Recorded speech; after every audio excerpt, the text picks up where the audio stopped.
श्री परमात्मने नमः। श्रीमद् भगवद गीता का 18वां अध्याय का 33वें श्लोक तक का वाचन हम लोगों ने किया। अब 34वां श्लोक का प्रारंभ हो रहा है और भगवान श्री कृष्ण को धारण शक्ति कैसी है, राजसी, तामसी और सात्विक के बारे में बता रहे हैं। यहाँ कहते हैं कि यया तु धर्म कामार्थान धृत्या धारेते अर्जुन। अर्जुन से कहते हैं प्रसंगेन फलाकांक्षी धृति सा पार्थ राजसी। यया स्वप्नम भयम शोकम विषादम मदमेव च न विमुच्यति दुर्मेधा धृति सा पार्थ तामसी। कहते हैं कि हे पृथा पुत्र अर्जुन, फल की इच्छा करने वाला मनुष्य जिस धारण शक्ति के द्वारा अत्यंत आसक्ति से धर्म, अर्थ और कामों को धारण करता है, वह धारण शक्ति क्या है? राजसी है। तो राजसी शक्ति क्या है? जो फल की इच्छा वाला मनुष्य धारण शक्ति के द्वारा अत्यंत आसक्ति से, प्रेम से धर्म और कामों को धारण करता है, वो धारण शक्ति। और फिर कहते हैं हे पार्थ, दुष्ट बुद्धि वाला मनुष्य जिस धारण शक्ति के द्वारा निद्रा, भय, चिंता और दुख को तथा उन्मत्तता को भी नहीं छोड़ता, अर्थात धारण किए रहता। कौन? जो दुष्ट बुद्धि वाला मनुष्य, वह धारण शक्ति क्या है? तामसी है। और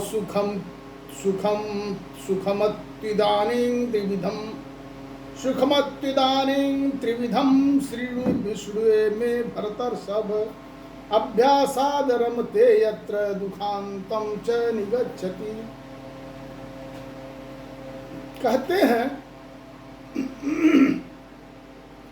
एतदग्रे विषमिव परिणामे मृतोपमम् तत्सुखम सात्विकम प्रोक्तमात्मम बुद्धि प्रसादजम। भगवान श्री कृष्ण बताते हैं कि सुख कितने प्रकार के होते हैं। हे अर्जुन से कहते हैं कि हे भरत श्रेष्ठ, अब 3 प्रकार के सुख हैं और 3 प्रकार के सुखों को भी तुम मुझसे जान लो। सुख कितने प्रकार के होते हैं? 3 प्रकार के सुख बताए गए, जिसमें तो 3 प्रकार के सुख बताए गए हैं।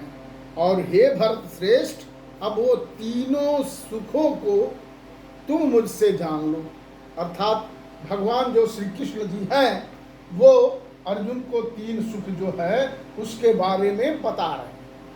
कहते हैं कि ऐसा सुख, जिस सुख में साधक मनुष्य जो है भजन, ध्यान और सेवादि के अभ्यास से रमण करता है।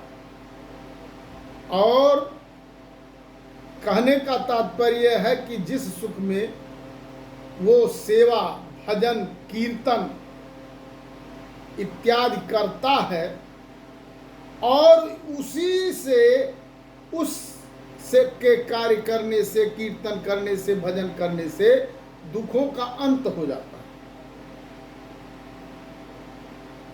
वो दुखों का अंत हो जाता है, दुखों के अंत को प्राप्त करता है। एक सुख वो है। दूसरा क्या है? जो ऐसा सुख है वह आरंभ काल में, कुछ सुख ऐसे हैं जो आरंभ काल में खराब लगते हैं, विष के समान लगते हैं, परंतु उसके परिणाम अमृत के समान होते हैं। इसलिए वह परमात्मा विषयक बुद्धि के प्रसाद से उत्पन्न होने वाला सुख सात्विक कहा गया है। ऐसा जो सुख है वो सात्विक कहा गया है। और विषयेन्द्रिय संयोगाद यत्तदग्रे अमृतो रजसोपमं परिणामे विषमिवं तत्सुखम राजसं स्मृतम। जो सुख विषय और इंद्रियों के संयोग से होता है, देखिए एक सुख तो ये हो गया, जो सुख इंद्रियों और विषयों के संयोग से प्राप्त होता है वह तो पहले भोग काल में अमृत के तुल्य प्रतीत होता है। जैसे हम जो अपना जीवन का जो विषय में जो हम भोग विलास करते हैं वह वास्तव में हमें उसका अनुभव हमें तत्काल में अमृत के तरह से प्राप्त होता है, परंतु उसका जो परिणाम है वो विष के तुल्य। इसलिए वह सुख राजस कहा गया।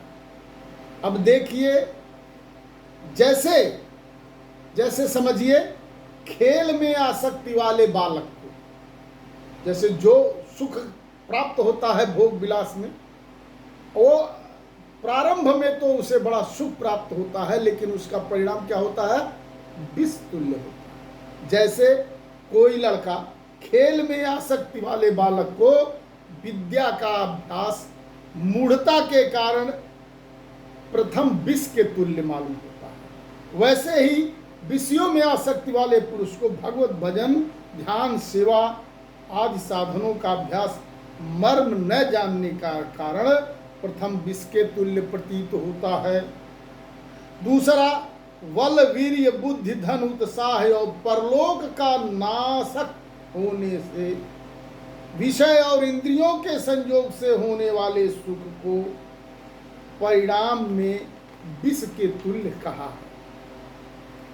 और यद्यग्रे चानुबंधे च सुखम मोहन आत्मन निद्रालस्यम प्रमादोत्थम तत्तामसदमुदाहृतम न तदस्ति पृथिव्यावां दिवि देवेषु वा पुनः सत्वं प्रकृतिर्मुक्तम मेधे विस्यात त्रिभिर्गुणै। कहते हैं जो सुख भोग काल में तथा परिणाम में भी आत्मा को मोहित करने वाला है वह निद्रा, आलस्य और प्रमाद से उत्पन्न सुख जो है ये तामस सुख कहा गया। पृथ्वी में या आकाश में अथवा देवताओं में तथा इनके सिवाय और कहीं भी ऐसा कोई भी सत्व नहीं है जो प्रकृति से उत्पन्न इन तीनों गुणों से रहित हो। बोलिए श्री कृष्ण भगवान की जय।